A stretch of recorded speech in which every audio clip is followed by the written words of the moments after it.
Fallout 4 is littered with unmarked locations. Some worthless, some story-critical, some humorful, some sad.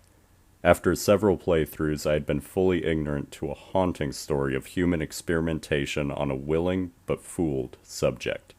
Shout out to these two for pointing me to it. Love you guys. Just south of Bunker Hill, you'll find a tucked-away house with feral ghouls lounging on the front porch.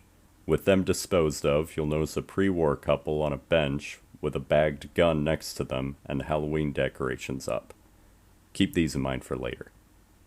Just inside are more ghouls, light structural damage, the glow of mushrooms, and our first holotape.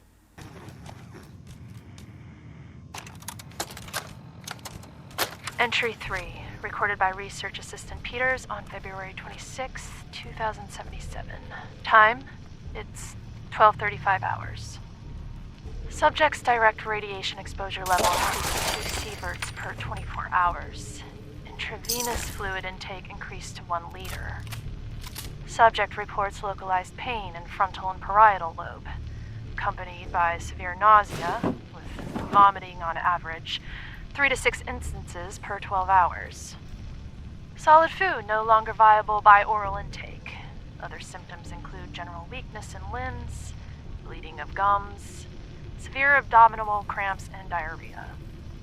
Dark stool indicates possibility of intestinal bleeding. Shortness of breath also an issue. I will now describe changes in mood, or thought process. I have never in my life felt as horrible as I do right now. The discomfort is almost too much to bear. I often contemplate termination of this trial. But I know it'll only be a few more days before I reach 6 sieverts. Then I can administer the serum. We'll get our contract renewed. The serum will go to the market, and it's going to help people. It's really going to change the way we live. And me, I'll be fine. I'll be fine. Cyclical thoughts. No other developments to report. The second floor has another ghoul and brain fungus on the walls. Brain fungus typically grows in caves with long-term radiation sources. It is also an ingredient in radaway, implying the potential to remove radiation from an area to supplement its growth, much like the real-world Cryptococcus neoformans fungi in Chernobyl, which in this context points to an old radiation source on the 3rd floor even without triggering the Pip-Boy radiation probe. The holotape itself is labeled Control Subject. This individual is part of a medical trial with a treatment group and control group. Her treatment is a placebo. This is a practice in our real world with its own morality and debate. What's happening to Peters goes beyond that, as she was, presumably, perfectly healthy before she started the trial, and gave herself a lethal dose, trusting the experimental medication to save her that she did not receive. She calls herself a research assistant, just a stone's throw away from an intern. 1 sievert is equivalent to 100 rads of gamma radiation. Peters was receiving 2 sievert a day until the goal of 6. She described the process of her internal organs and sensitive tissue becoming damaged as she developed radiation sickness. 2 a.m. here at Radio Freedom. Entry 6, R.A. Peters. It's March 1st. The subject has reached saturation threshold safely. Taking measurement now.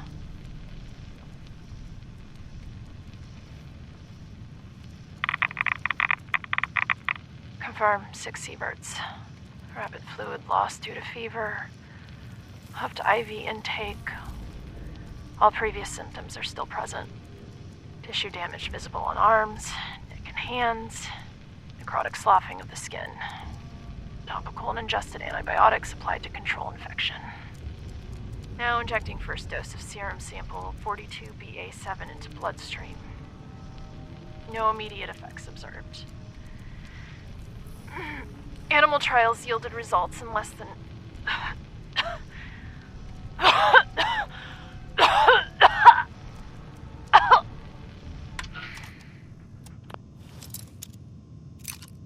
On the 3rd floor is a locked door. another ghoul, and a couch stacked with documents and growing glowing mushrooms. This is where the source of radiation emitted from, and the location of the final holotape.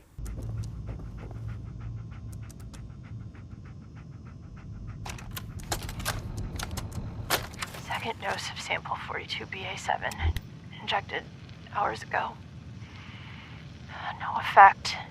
No effect. I contacted the lab to terminate this trial, but I need a doctor. Hang on. What's that? Oh, my teeth. Oh, several teeth dislodged. Feels like necrotic tissue damage throughout oral cavity. Serum is ineffective at toxic levels. Request to terminate trial was... Orders are to remain in quarantine for the duration of the experimental period. I understand. I'm going to die. That's obvious. It's right here. Our failure. If you would, Dr. Roberts, please deliver the following to my family.